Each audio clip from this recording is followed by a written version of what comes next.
Escape velocity എന്നൊരാശയം നിങ്ങളെല്ലാവരും കേട്ട് കാണും. ഭൂമിയുടെ ഗ്രാവിറ്റിയുടെ പിടിയിൽ നിന്നും എന്നേക്കുമായിട്ട് രക്ഷപ്പെട്ട് പുറത്തു പോകണമെന്നുണ്ടെങ്കിൽ നമുക്ക് 11.2 km/s വെലോസിറ്റിയോ അതിൽ കൂടുതലോ വേണം. ഈ 11.2 km/s എന്നതാണ് ഭൂമിയുടെ എസ്കേപ്പ് വെലോസിറ്റി. ഇതിൻ്റെ ഇടയിൽ 9.8 എന്ന മറ്റൊരു വാല്യൂ നിങ്ങൾ കേട്ട് കാണും. അതുമായിട്ട് ഇതിനെ തെറ്റിദ്ധരിക്കരുത്. 9.8 m/s² എന്നത് ഭൂമിയുടെ ഉപരിതലത്തിലുള്ള ആക്സലറേഷൻ ഡ്യൂ ടു ഗ്രാവിറ്റിയാണ്. അതായത് ഗുരുത്വാകർഷണം മൂലമുള്ള ത്വരണം. ഇത് രണ്ടും വ്യത്യസ്ത സംഭവങ്ങളാണ്.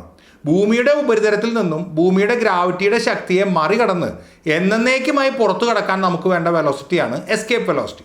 അതിൻ്റെ വാല്യൂ ആണ് 11.2 km/s. 11.2 km/s എന്ന് പറയുമ്പോൾ അത് ഒരു വളരെ വലിയ സ്പീഡാണ്. നമ്മൾ കാറിൻ്റെ സ്പീഡൊക്കെ പറയുന്ന km/h എന്ന യൂണിറ്റിൽ പറയുകയാണെങ്കിൽ 40,000 km/h ആയത്.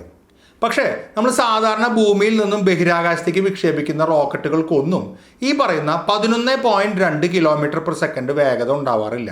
പക്ഷേ ആ റോക്കറ്റുകളൊക്കെ തന്നെ ഭൂമിയുടെ ഗ്രാവിറ്റി വിട്ട് പുറത്തേക്ക് പോകാറുണ്ട്. ജെയിംസ് വെബ് ടെലസ്കോപ്പ് വിക്ഷേപിച്ച ആരിയൻ 5 റോക്കറ്റിന് മിഷൻ്റെ ഇടയിൽ മാക്സിമം വന്ന സ്പീഡ് ഏകദേശം 10 km/s വേഗതയാണ്. അതും ഭൂമിയിൽ നിന്നും പുറപ്പെട്ട സമയത്തല്ല, ബഹിരാകാശത്ത് എത്തിയതിന് ശേഷമാണ് ആ സ്പീഡ് എത്തിയത്. റോക്കറ്റിൻ്റെ കാര്യം നമുക്ക് വിടാം. നമ്മളൊക്കെ ദിവസവും പലപ്പോഴും കോണി കയറാറുണ്ട്. മുകളിലേക്കുള്ള ഓരോ സ്റ്റെപ്പ് വയ്ക്കുമ്പോഴും നമ്മൾ ഭൂമിയുടെ ഗ്രാവിറ്റിക്ക് എതിരായിട്ടാണ് മുകളിലേക്ക് പോകുന്നത്. പക്ഷെ അപ്പോഴൊന്നും നമുക്ക് ഈ പറയുന്ന അതിഭയങ്കരമായ സ്പീഡൊന്നും എന്തായാലും വരാറില്ല. എന്നാൽ നമുക്ക് ഭൂമിയുടെ ഗ്രാവിറ്റിക്ക് എതിരായിട്ട് സഞ്ചരിക്കാൻ കഴിയുന്നുണ്ട് താനും. ഈ ഒരു കോണി അനന്തമായിട്ട് ബഹിരാകാശത്തേക്ക് ഉയർന്നു പോകുന്നുണ്ടെന്ന് സങ്കല്പിക്കുക. നമ്മൾ ഇതേപോലെ ഓരോ സ്റ്റെപ്പായിട്ട് കയറിയാൽ നമുക്ക് ഭൂമിയുടെ ഗ്രാവിറ്റിയിൽ നിന്നും എന്നേക്കുമായിട്ട് പുറത്തു കടക്കാൻ കഴിയും. ഈ പറയുന്ന 11.2 km/s എന്ന സ്പീഡ് ഇല്ലാതെ തന്നെ. പ്രാക്ടിക്കലി ഇത് നടക്കില്ല എന്ന് നമുക്കറിയാം. അത്രയും വലിയ കോണി ഉണ്ടാക്കാൻ കഴിയില്ല. ഇനി ഉണ്ടാക്കിയാൽ തന്നെ അത് കയറാനുള്ള സ്റ്റാമിന ആർക്കും ഉണ്ടാവില്ല. പിന്നെ ഭൂമിയുടെ അന്തരീക്ഷ വായു ഇല്ലാതായാൽ നമുക്ക് ശ്വസിക്കാൻ കഴിയില്ല. അങ്ങനെ പല പ്രശ്നങ്ങളുണ്ട്. ഞാൻ പറഞ്ഞു വന്ന പോയിന്റ്, ഈ പറയുന്ന പ്രശ്നങ്ങളൊക്കെ മാറ്റി വെച്ചാൽ അല്ലെങ്കിൽ ഏതെങ്കിലും രീതിയിൽ പരിഹരിച്ചാൽ നമുക്ക് ഈ കോണി കയറി ഭൂമിയുടെ ഗ്രാവിറ്റിയിൽ നിന്നും എന്നേക്കുമായിട്ട് പുറത്തു കടക്കാൻ കഴിയും. അതിന് 11.2 km/s എന്ന സ്പീഡൊന്നും ആവശ്യം വരുന്നില്ല. ഇനി അനന്തമായ ഉയരമുള്ള ഒരു പൈപ്പോ തൂണോ ഉണ്ടെങ്കിൽ അതിലൂടെ മുകളിലേക്ക് ഇഴഞ്ഞു കയറുന്ന ഒരു ഒച്ചിന് വരെ ഭൂമിയുടെ ഗ്രാവിറ്റിയിൽ നിന്നും പുറത്തു കിടക്കാൻ കഴിയും. അപ്പോൾ ഒച്ചിൻ്റെ വേഗതയിൽ സഞ്ചരിച്ച വരെ നമുക്ക് ഭൂമിയുടെ ഗ്രാവിറ്റിയെ എന്നേക്കുമായിട്ട് മറികടക്കാമെങ്കിൽ പിന്നെ ഭൂമിയുടെ ഗ്രാവിറ്റിയെ മറികടക്കാൻ വേണമെന്ന് പറയുന്ന ഈ 11.2 km/s എന്ന എസ്കേപ്പ് വെലോസിറ്റിയുടെ പ്രസക്തി എന്താണ്? നമുക്ക് എങ്ങനെയാണ് ആ വാല്യൂ കിട്ടിയത്? നമുക്ക് ഈ വീഡിയോ വഴി ഒന്ന് കണ്ടു നോക്കാം. ഇനി ഇതിനുള്ള ഉത്തരം ഓൾറെഡി അറിയാവുന്നവരാണ് നിങ്ങളെങ്കിൽ നിങ്ങൾക്ക് അറിയാത്ത അല്ലെങ്കിൽ അത്ര ശ്രദ്ധിച്ചിരിക്കാൻ സാധ്യതയില്ലാത്ത ചില പുതിയ അറിവുകൾ കൂടി ഈ വീഡിയോയിൽ ഉൾപ്പെടുത്തിയിട്ടുണ്ട്.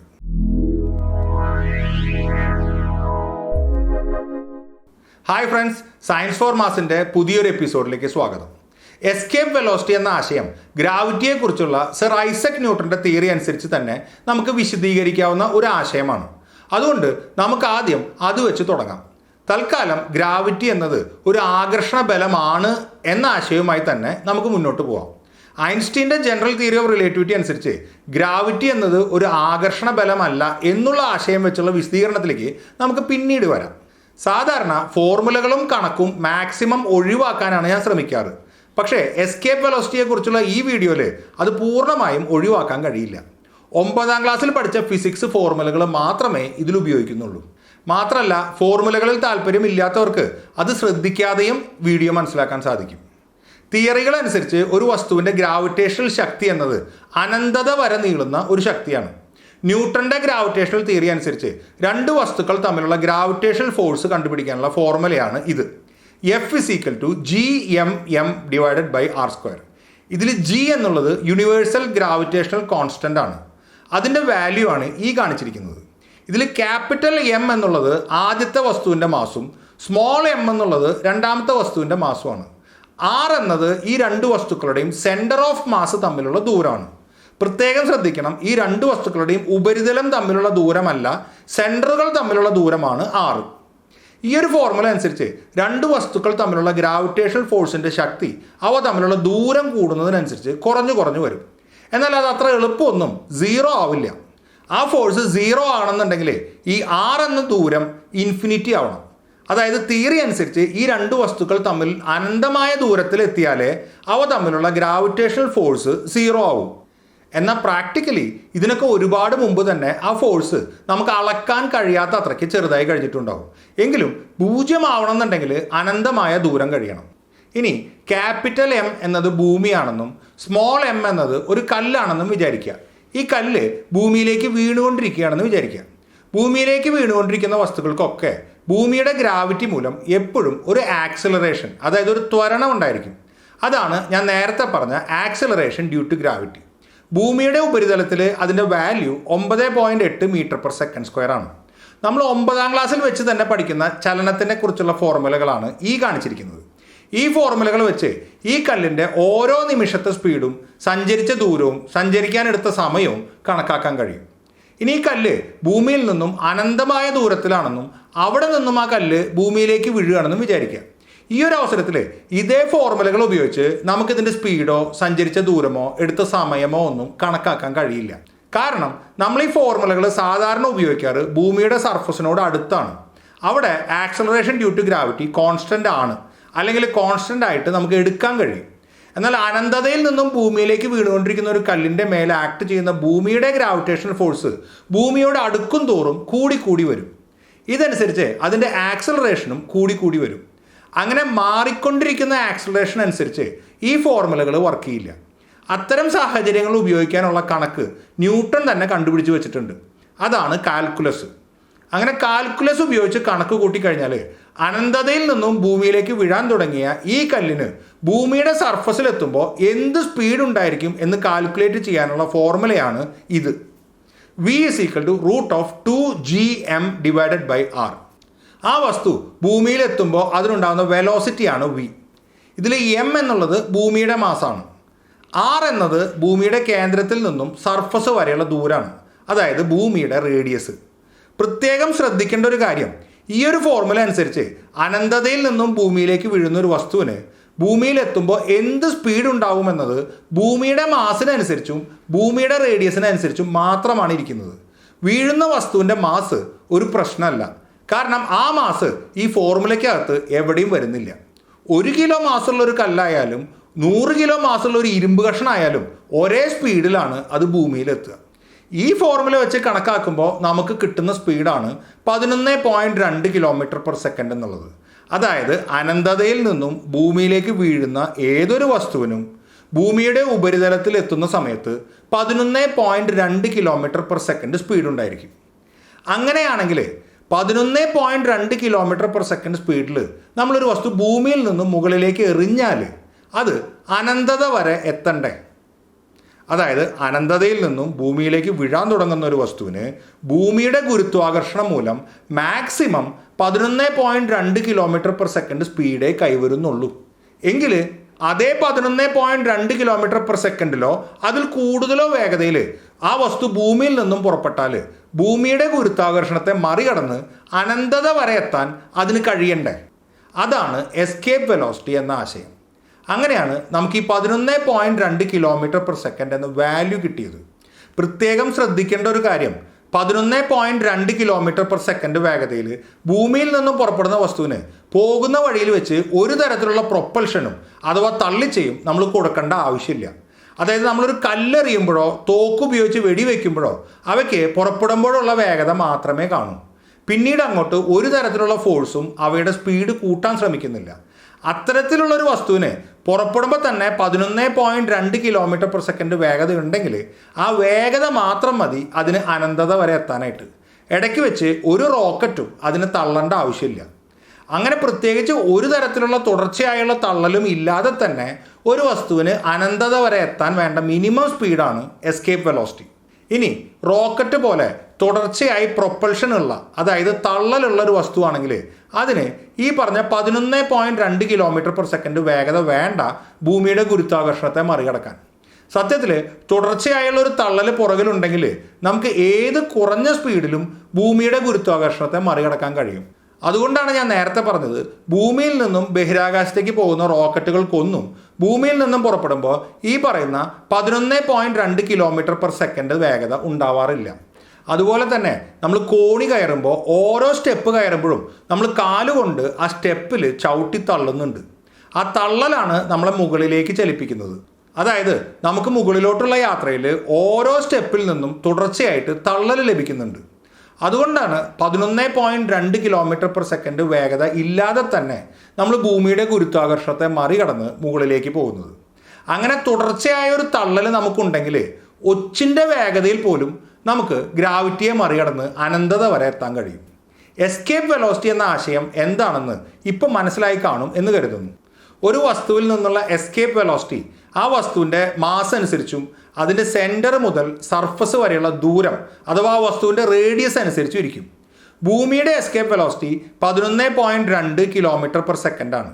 ഏറ്റവും ഭാരം കൂടിയ ഗ്രഹമായ ജൂപ്പിറ്ററിൻ്റെ എസ്കേപ്പ് വെലോസിറ്റി 59 km/s ആണ്.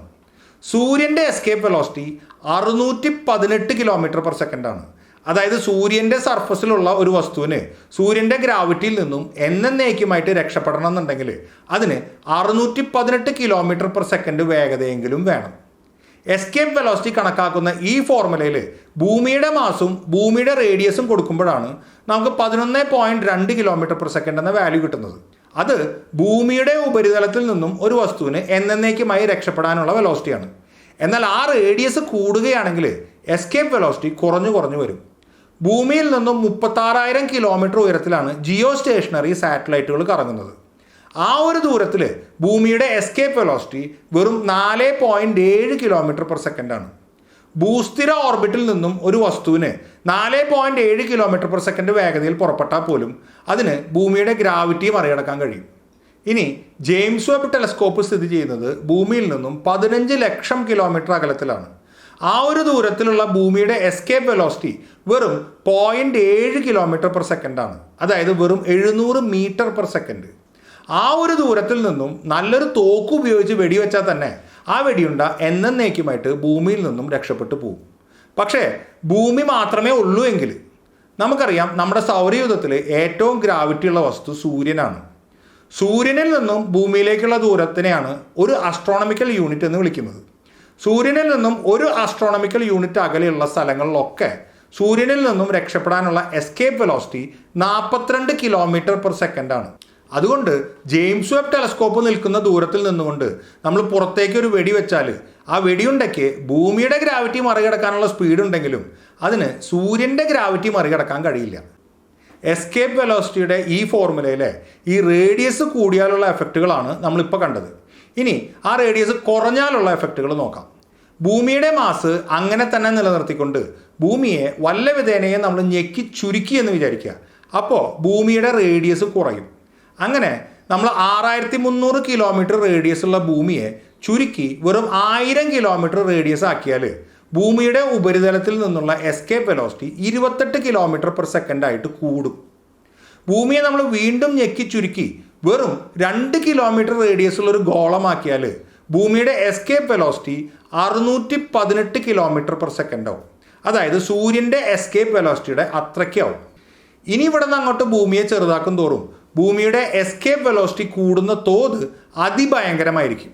അങ്ങനെ ഭൂമിയുടെ റേഡിയസ് വെറും 9 mm ആക്കി ചുരുക്കി കഴിയുമ്പോൾ അപ്പോഴുള്ള ഭൂമിയുടെ ഉപരിതലത്തിൽ നിന്നുമുള്ള എസ്കേപ്പ് വെലോസിറ്റി 3 ലക്ഷം km/s ആവും. 3 ലക്ഷം km/s എന്നുള്ളത് പ്രകാശത്തിൻ്റെ വേഗതയാണ്. അപ്പോൾ ഭൂമിയുടെ മാസ് അങ്ങനെ തന്നെ നിലനിർത്തി ഭൂമിയെ 9 mm റേഡിയസിൽ വിട്ട് ചെറുതാക്കിയാൽ പ്രകാശത്തിന് പോലും ഭൂമിയിൽ നിന്നും പുറത്തു കടക്കാൻ കഴിയില്ല എന്നൊരു നില വരും. ആ ഒരു അവസരത്തിലാണ് ഭൂമി ഒരു ബ്ലാക്ക് ഹോളായി മാറി എന്ന് നമ്മൾ പറയുന്നത്. ഈ 9 mm ആണ് ഭൂമിയുടെ സ്വാർഷീൽഡ് റേഡിയസ്. ഏതൊരു വസ്തുവും അതിൻ്റെ മാസ് നിലനിർത്തിക്കൊണ്ട് ഒരു പരിധി വിട്ട് ചുരുങ്ങിയാൽ ആ വസ്തുവിൽ നിന്നുള്ള എസ്കേപ്പ് വെലോസിറ്റി പ്രകാശ വേഗതയേക്കാൾ കൂടുതലാവും. അപ്പോഴാണ് ആ വസ്തു ഒരു ബ്ലാക്ക് ഹോൾ ആകുന്നത്. അത് സംഭവിക്കാൻ ആ വസ്തു ഏത് റേഡിയസിലേക്ക് ചുരുങ്ങണോ ആ റേഡിയസിനെയാണ് ആ വസ്തുവിൻ്റെ സ്വാർഷീൽഡ് റേഡിയസ് എന്ന് വിളിക്കുന്നത്. ഇങ്ങനെ ഈ ഒരു ഫോർമുല വഴിയാണ് എസ്കേപ്പ് വെലോസിറ്റിയും പ്രകാശത്തിൻ്റെ വെലോസിറ്റിയും സ്വാർഷീൽഡ് റേഡിയസും ബ്ലാക്ക് ഹോളും ഒക്കെ പരസ്പരം ബന്ധപ്പെട്ട് കിടക്കുന്നത്. ഈ വീഡിയോയിൽ പറഞ്ഞതാണ് ന്യൂട്ടൻ്റെ ഗ്രാവിറ്റി അനുസരിച്ചുള്ള എസ്കേപ്പ് വെലോസിറ്റി എന്ന ആശയം. ഐൻസ്റ്റീൻ്റെ ജനറൽ തിയറി ഓഫ് റിലേറ്റിവിറ്റി അനുസരിച്ച് ഗ്രാവിറ്റി എന്നത് ഒരു വസ്തു മറ്റൊരു വസ്തുവിൻ്റെ മേൽ നേരിട്ട് ചെലുത്തുന്ന ഒരു ആകർഷണ ബലമല്ല. അതുകൊണ്ട് തന്നെ ഈ പറഞ്ഞ വിശദീകരണമൊന്നും അവിടെ ബാധകമല്ല. ജനറൽ തിയറി ഓഫ് റിലേറ്റിവിറ്റി അനുസരിച്ച് എന്താണ് എസ്കേപ്പ് വെലോസിറ്റി എന്നത് നമുക്ക് മറ്റൊരു വീഡിയോയിൽ കാണാം. എൻ്റെ ഈ വീഡിയോ ഇഷ്ടമായെങ്കിൽ അത് ലൈക്ക് ചെയ്യുക, ഷെയർ ചെയ്യുക, എൻ്റെ ഈ ചാനൽ സബ്സ്ക്രൈബ് ചെയ്യുക. ഓർക്കുക, അറിവ് അറിവിൽ തന്നെ പൂർണ്ണമാണ്. Thank you.